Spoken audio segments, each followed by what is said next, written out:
You're listening to the My Simplified Life podcast, and this is episode number 150.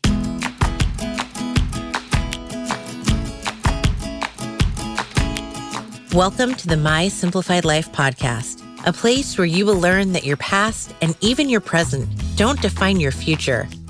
Regardless of what stage of life you're in, I want you to feel inspired and encouraged to pursue your dreams, simplify your life, and start taking action today.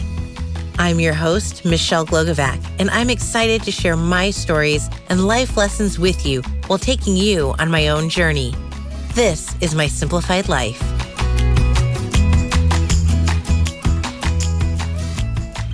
Hello, friends. Welcome back to another episode. It's episode 150.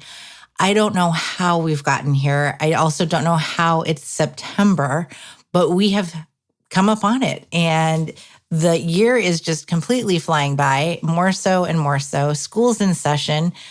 And I fell a bit behind, I'll be honest with you, with the episodes, but that's because life happens. And I've been volunteering for too many things. I need to sit on my hands, as my friend Emma Isaac says in her book, Winging It. So going forward, there's going to be more no's and less yeses. But this week, I got back on the fitness train. I got to work out with my good friend, Lisa Harrington, who's been on the show a couple of times. And she said to me that one of her favorite things that I post about and that I talk about are the do's and don'ts of pitching and how I use examples. So I thought, how perfect would it be for episode 150 for me to pull from my arsenal of what I call bad pitches. I do have a folder in my inbox that is called Bad Pitches, and there's a reason for it. I get a lot of pitches, basically at least one every day. And I was also talking to another friend, client, next week's guest, Pam Luck, who was saying that after she started her Kickstarter campaign, she is getting a plethora of unsolicited emails about people wanting to do marketing for her and publicity and all kinds of random things. And for some reason, we both find that growing up, we were the quote unquote, good girls. You have to respond. You have to give a yes or a no or a reason why to everything that comes in your inbox. And whether it's age or just the fact that life is busy, we're no longer replying. And that's something that I started doing earlier this year. Instead of saying no and giving a reason, I'm of the mindset that if you are not taking the time to properly research who I am, what my show is about, then I'm not going to take the time to reply. And that sounds kind of harsh. And honestly, it sounds kind of bitchy. Even as I say it, I'm like, wow, that's kind of rude. But if you read some of the pitches I get, you will understand. So I outlined some recent pitches that I've gotten and what it is about them that I said no right away. And the first one is a recent DM in my Instagram that asked if I interview authors on my podcast. Now, this is very simple.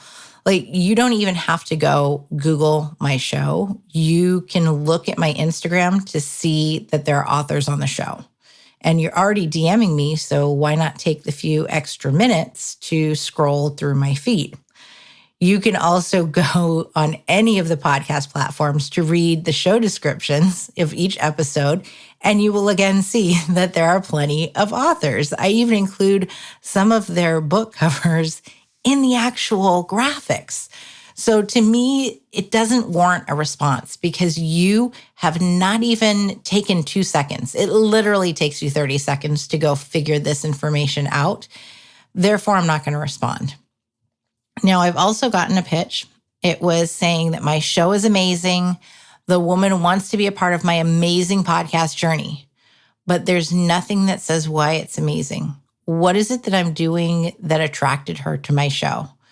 And let's not repeat the word amazing, okay? That's just me nitpicking, but I was like, amazing, amazing, amazing. Yeah, I know I'm amazing, but we don't have to repeat it 15 times in an email, right? But there was nothing personal. And in every example I'm going to give you, that's the biggest problem. There's nothing personalized in these emails. Now, it's not just personalization, but it also has to do with topics that are pitched to me. I had an agency publicist pitch to me how his client was a white-collar drug addict who kicked his habit in just 7 days. And he's now using whatever he was able to do to kick his white-collar drug habit in 7 days as his business. And he's teaching others to break habits in that same manner. I just can't bring myself to have someone on who's going to preach that a drug habit could be kicked in 7 days. Did he start his habit like 3 days into it and then it took him 7 days to get out of it? I don't know. But it just seems like a really wrong thing to be promoting. You know, I think that getting over addiction is a big deal. Having that habit, facing it head on, you're not going to change it in 7 days. That's just a fact. I'm not a doctor. I'm not anything to do with changing these things, but 7 days is unrealistic. And I'm going to go with that. So I also don't understand how that applies to my show. So there's obviously been no research or homework done. One of my biggest pet peeves is a follow-up that comes less than 24 hours after sending the original pitch. This isn't life and death, the show, okay? Finding guests, I do not need to know all the time, here's my email, here's my pitch, I follow up. Podcasters have jobs. They have lives outside of receiving guest pitches. And this goes for every single podcast host there is. So to send them repeated emails within a 24-hour period is absurd and asinine. I have literally right now, I'm looking on my screen, I have 4 different inboxes up for my personal use, my work use, the PTA.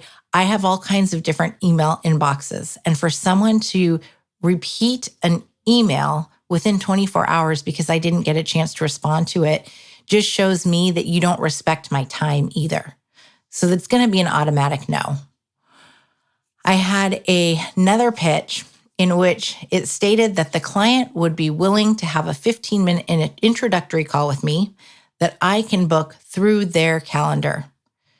This was all about them. It was not about me. It was not about my show. I appreciate that the client was willing to take an introductory call with me for 15 minutes and do a pre-interview, but it also made it all on their time. And you're pitching to my show. And when I say me and my show, this really goes for any show and any podcast host, not just me. These are my examples personally that I'm getting. So that's why I'm addressing them in this way. But I guarantee you that any other podcast host is going to feel this exact same way. So don't make it about you. And I have more of that as well. It should never be about you. It should be about the host and their audience and what you are bringing to them. I have a real big pet peeve when it comes to emails that have an introduction that say, I hope you're doing great, or I hope you've been well. It makes it sound like somehow in the past we've connected when I don't know you from Adam. I have never exchanged an email with you. We've never had DMs. We don't follow each other. I have no idea who you are. I understand it's nice to say, I hope you're doing well. But to me, that's a sentence you use with somebody that you actually know. It just seems very odd to say it to someone that you've never met. There's plenty of other ways that you can do an introduction in an email, especially a pitch one. I always start off with, I really like your show, and here's why. And I personalize it right away. Not, I hope you're doing great. Obviously, I hope you're doing great, but it doesn't make sense to me because we haven't gotten on that personal level either. We also talk about pitch length. I've talked about that before and what it should include.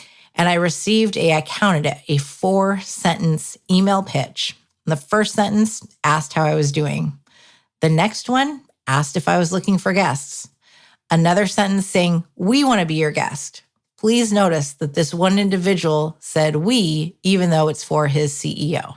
So that didn't make any sense either. And the last sentence was a list of topics that they could speak on. 4 sentences, nothing personalized. It stood out for sure, but not in a good way. Then I go back to the pitch that's all about the guest. I received one in which the entire email sent by, I'm not sure if it was a publicist or an assistant, and it said, she this, she that, she can do this, she talks about this, she's amazing when it comes to this, she does this, and these are all of her accomplishments. It was all about her. It had nothing to do with, she can teach your audience this. Your audience is going to walk away with this. Your audience is going to gravitate towards hearing about this and being educated on this. And then in the end, this was a financial coach. And they said, in order to reach financial success, quote, you have to be in favor with God. If you've listened to my show, you know I'm a Christian. I believe in God, but I would never, ever, ever say that you need to be in favor for God for anything in order to receive anything, especially financial success. It's completely not something that is related to my show. It's not something that I would promote. You don't have to believe in God. That is not for me to say. And you know I get on my soapbox when it comes to this. As a human being, it is not my place to judge what your belief is when it comes to God, when it comes to Christianity. I am not the decision maker. I am not the one who is to judge. This is not me. So to say in a pitch that to reach financial success, you have to be in favor with God, to me, it repels people because you don't know what if you obviously haven't done your homework on what my show is about, because if you did, your pitch would look a lot different. It would include all of these things that we're talking about. Since it doesn't, I know you're not listening to the show, which means how do you know whether or not I believe in God? That's a strong statement to say in a pitch if you don't know who you are talking to. And this person obviously didn't know who she was talking to because her pitch basically said so. Then the other big pet peeve, because I have a lot of pet peeves if you haven't noticed, I'm opinionated, are the pitches in which I receive something from a publicist. I have a book that is sent to my home. I read the book. I reply. So already by now, we've exchanged multiple emails in order for the pitch to come, me to respond, say, yes, I'm interested. Here's my mailing address. Here's the book being sent out. We've gone back and forth. I read the book. I've taken my time to read this author's book. I extend an invitation to come on my show. And then there are crickets. What was the point in even pitching me if you and your author client were not interested? There's obviously a lack in communication between the author and the publicist. If for some reason the author said, no, that's not my type of show, then the publicist hasn't done their job to recognize what type of show their author wants to be on, their client wants to be on. It's also up to the publicist to keep that communication open and to be honest. If the client says, no, that's just not a right fit for me, then go back to the host and let them know. Because having the honest communication is going to go so much further than going silent on them. Because trust me, I will look back at my emails and see that you didn't respond to an invitation. And then I no longer need to respond to you because you took up not only a lot of my time and free time, and I slated your client for an episode on my show, but you've shown me no respect to say, no, we're not going to move forward and I can move on. I can book someone else in that slot that I had already reserved. Because when I look at guests and I look at topics, I write them out in my Trello board. I give them due dates. I give them episode numbers. There's a plan behind all of it. And I take time to do that. So when there's reshuffling involved, it could also include me needing to now do a solo episode that I hadn't originally been planning on. So it creates more time in my world. So we need to think more about podcast hosts and what's going on in their lives. What is it that they have going on that they can't respond within 24 hours? Because they do have a life outside of their show. Making sure that you keep honest and open communication with them so that they're not sitting, waiting, depending on you. I get that. And that's why I am very big on my clients responding as soon as possible when I say, we have a host who wants to book you. Here's their link. Here's some dates. We need to get on it. And in fact, in my onboarding packet that every client receives, I have expectations for them. And in those expectations, there is a bullet point that says, you are to respond to my emails with urgency because I have to respond to someone else. I know that this isn't like I've said before, life and death situation, but we need to be respectful of the time of other people. And if we don't respond when they say yes, then we're showing that we really don't care. It's no big deal to be on your show when it certainly is a big deal. And I think, we are also seeing why some of these shows are now wanting to charge people to be guests on their show because there's so many that aren't showing that basic respect. So friends, I want you to pay attention to the pitches that either you send out, you have assistants sending out, you have other agencies, publicists, podcast pitchers sending out, and make sure that you're being respectful. You are having personalized emails, that you make it about the host and the audience and not all about you. We know you want to get on the show. That's why you're pitching. It doesn't need to be said over and over. You don't need to pump yourself up. What a host wants, what I want, is to see what difference you make. What is it that you're going to bring to my audience that I personally can't, that no other guest can bring to them? Because this is about the listening audience. This is why I have a podcast. I do have selfish reasons for it because I get to interview amazing guests, but I want to make a difference in the listeners' lives. And so in order to do that and pitch properly, you need to show what it is that you do, what makes you unique and special without making it look like you're trying to praise yourself and pump yourself up. Show your knowledge, show your experience, your expertise, and use it in that way of how is a listener going to learn from you? How is it going to change their life, make them benefit from listening to an interview with you? Just take the simple time, show the respect, and I guarantee you that when you make those kinds of changes to your pitches, you're going to start seeing more yeses. For now, I will get off my soapbox of episode number 150. Thank you for all sticking with me. And if you have a question on a pitch, if you're uncertain about your own pitch, send me an email. Show me the part that you're questioning. Ask if looks good. I have no problem responding to your emails on, does my pitch look good? Is this too much about me? What can I tweak it? I would be more than happy to review it for you because I want you all to succeed. I think that podcasts are one of the greatest gifts that are out there. They are free for all of us. So we should be able to benefit from them as the person being interviewed and as the listener, as the host. Everyone should be winning when it comes to podcasts. So until next week, friends, have a wonderful rest of the week. And next week, I'm bringing you Pam Luck from Ember and Ace and her amazing founder story.